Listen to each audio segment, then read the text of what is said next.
administration then chose to defame me and, more importantly, the FBI. Those were lies, plain and simple. Stunning words from former FBI Director James Comey calling the President of the United States and his surrogates liars. He took aim at the Trump administration's shifting explanations for firing him last month. He told the Senate Intelligence Committee he was confused and concerned by statements from President Trump and his surrogates suggesting that the FBI was in disarray and was poorly led. He was very clear about why he was fired. There's no doubt that it's a fair judgment, it's my judgment, that I was fired because of the Russia investigation. I was fired in some way to change, or the endeavor was to change the way the Russia investigation was being conducted. That is a very big deal, and not just because it involves me. Comey says he was decided to write memos detailing the conversations he had with President Trump because of the, quote, nature of the person, unquote. I was honestly concerned that he might lie about the nature of our meeting, and so I thought it really important to document. Comey testified under oath that President Trump pressured him in February to drop the FBI probe into fired National Security Advisor Michael Flynn. I took it as a direction. Right. I mean, this is the President of the United States, with me alone, saying, I hope this. I took it as, this is what he wants me to do. Now, I didn't obey that, but that's the way I took it. When a robber held a gun to somebody's head and said, I hope you will give me your wallet, the word hope was not the most operative word at that moment. But it was President Trump's tweet saying Comey better hope there are no tapes of their conversation that persuaded the fired FBI director to leak his memo to the press through a friend. Holy cow, there might be tapes. And if there are tapes, it's not just my word against his on the direction to get rid of the Flynn investigation. Joining us now in studio to break all of this down, David Avella, GoPac chairman. Also joining us right now is Congresswoman. How you doing? I'm well. I had your governor on yesterday. So we were from the Virgin Islands, so we were sitting here talking about that. Of course, Stacey Plaskett, glad to have you both. Thank you. Let's deal with this just first off. Was it wrong for the President of the United States to tell Comey, hey, Mike Flynn's a great guy, why don't you just sort of move on? This is the FBI director. The president asked Sessions to leave the room, Vice President Pence to leave the room. He asked Jared to leave the room, wants to have this private conversation. And for him to do this repeatedly, was that wrong of the president? We don't know the whole context of the conversation, one. And two, James Comey is a prosecutor.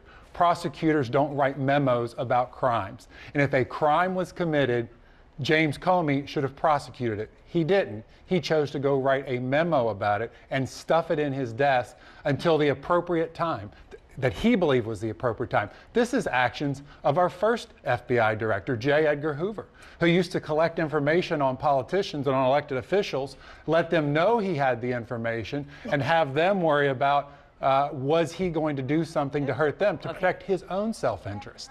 Now, prosecutors do, of course, prosecute crimes, but James Comey was not a prosecutor at this time.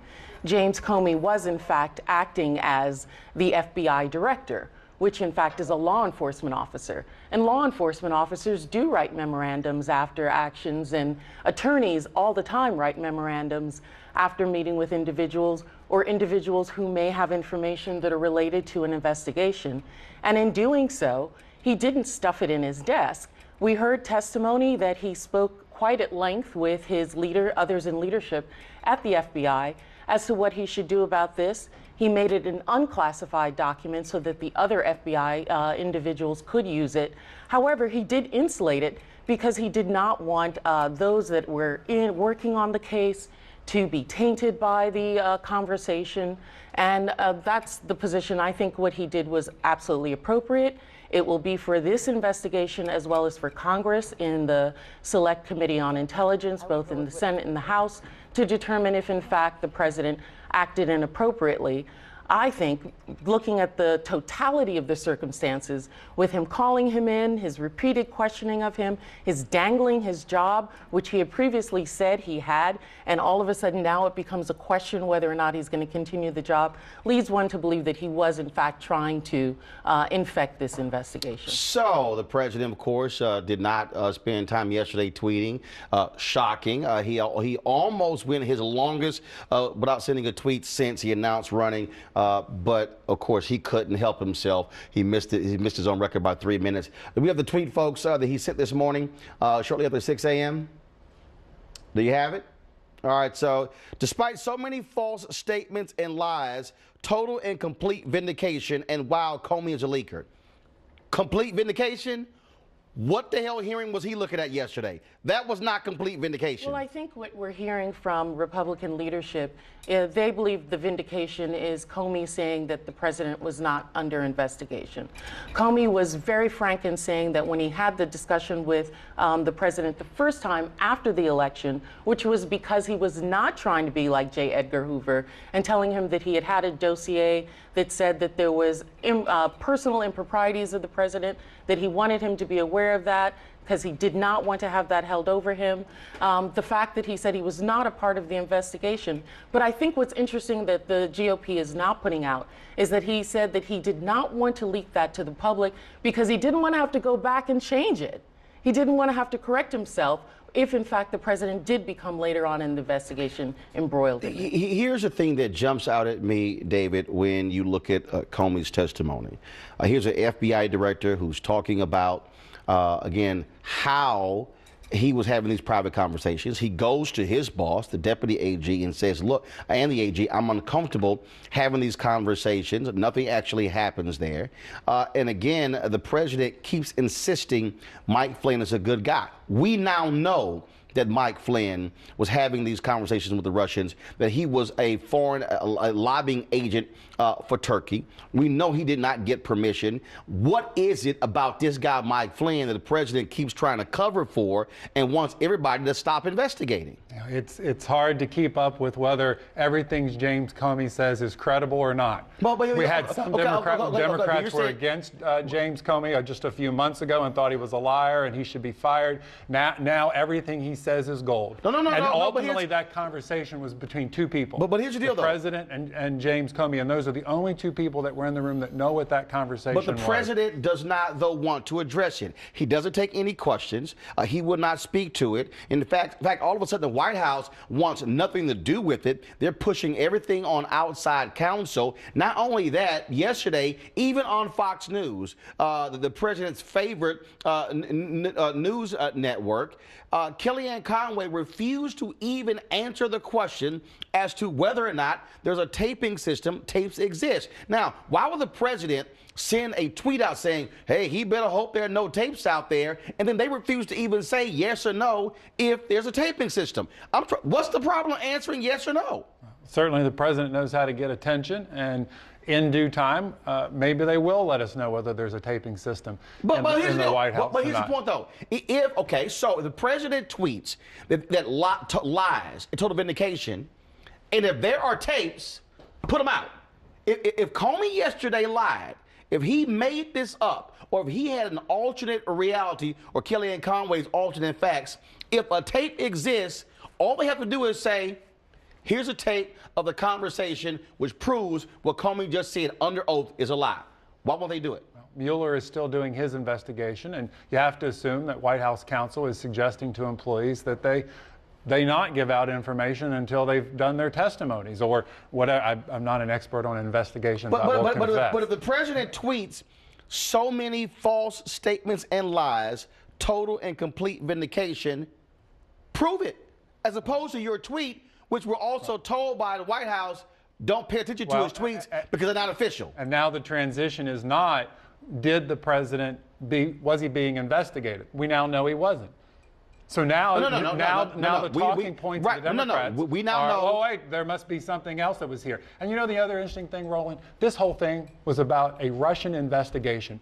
And not one question yesterday came from a Democrat saying, James Comey, during your investigation, did you find one credible piece of evidence that suggests the Russians had something to do with our elections and that they somehow influenced it. Actually, yes, they did. This they because in did. the That's opening not true. statement of Mike Warner was like, "Do you have any doubt that in fact the Russians What investigated?" specific and he said action yes. happened that cost Hillary Clinton the election? We don't. Well, no one has said any reason that Hillary. Then how did they meddle with our elections? What did they do?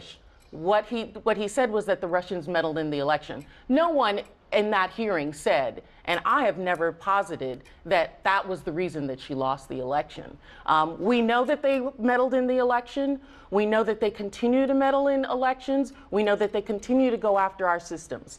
No one, both on the left or the right, Republicans or Democrats, have disputed that are part of the Select Committee on Intelligence at any point. Now, what we don't know is what in fact, Chairman Burr was very clear about Russians' impact on this election. So that, I mean, sorry, but that argument is irrelevant because at the end of the day, Russian impacted our election, and when you had the chair of the committee make that perfectly clear, I think we got it.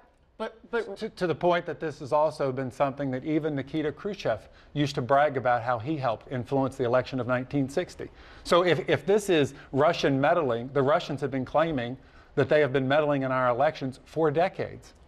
Well, that doesn't mean that we shouldn't try and stop it. Wait a minute, hold on. So David, I'm it? sorry. So your GOPAC chairman, do you not believe Chairman Burr, who said there was no doubt Russia's impact on our election?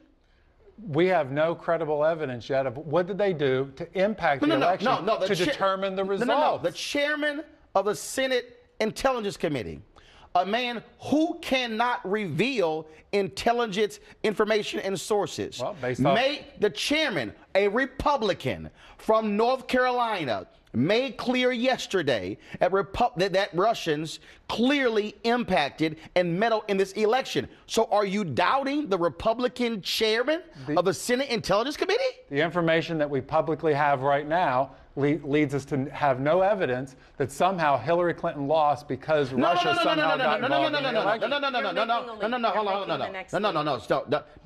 Don't be cute. Don't be cute. The issue was not that Hillary Clinton lost because of Russian influence. You said there's no evidence of Russian influence in the election. The chairman of the Senate Intelligence Committee, Republican, clearly said it was. And then so do you not believe the Republican chair of the Senate Intelligence Committee? The information needs to be presented that somehow Russia had an impact on the election that determined the results. But you just said Robert Mueller's investigation is still going on, which is why the White House is not talking. So you can't have it both ways. You can't say, well, they should talk, or no, we need to wait because he's investigation, but then they should present the public information. You can't have it both ways. The special counsel now is about what happened between the president and Comey. No, that's not true. And the larger Russian investigation.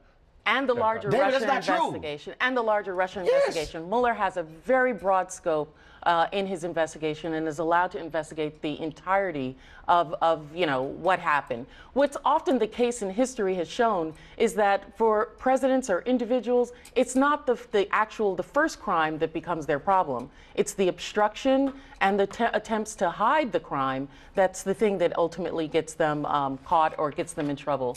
And that will be for the Senate Intelligence and the House Intelligence Committee, as well as Oversight and Government Reform that I sit on to look at. Because we know that Mueller can never and cannot have a criminal case against the president. That's for the House and the Senate to do itself. But the things that I think is also important is this is moving along, and we're going to continue with this investigation. Mueller is going to do his work. The House and Senate are going to do their work. But there's other issues that are happening in Congress that we haven't looked at. Yesterday, the Republicans repealed wide portions of Dodd-Frank, and that's things that we need to be. I know, Roland, that you are on top of all of those things. There are things that the American people would like this investigation to be put to bed so that we can determine what happened, what didn't, to stop it from happening for 2018 and, God forbid, 2020. Let us move on and let's work on jobs and education and the things that the people have put us here in Washington to do. Final comment. Excellent point. Lots of things are going on in Washington. It's far more than just James Comey's testimony yesterday, and voters will ultimately get to decide, do they like it or not in 2018? All right? Folks, we appreciate it. Thanks a lot. A peaceful protest turned deadly. 37-year-old black man was shot and killed by Baton Rouge police. His hands are in the air, and you still get shot by the cops. Oh my God, please don't tell me he's dead. We're not going to let hate define us. Race is a big part of this. If truly all lives matter, then all lives need to matter equally. What we require is action. What we require is accountability. We understand that black lives do matter, and we will keep focused on this issue. NewsOne Now, every weekday morning at 7 on TV1.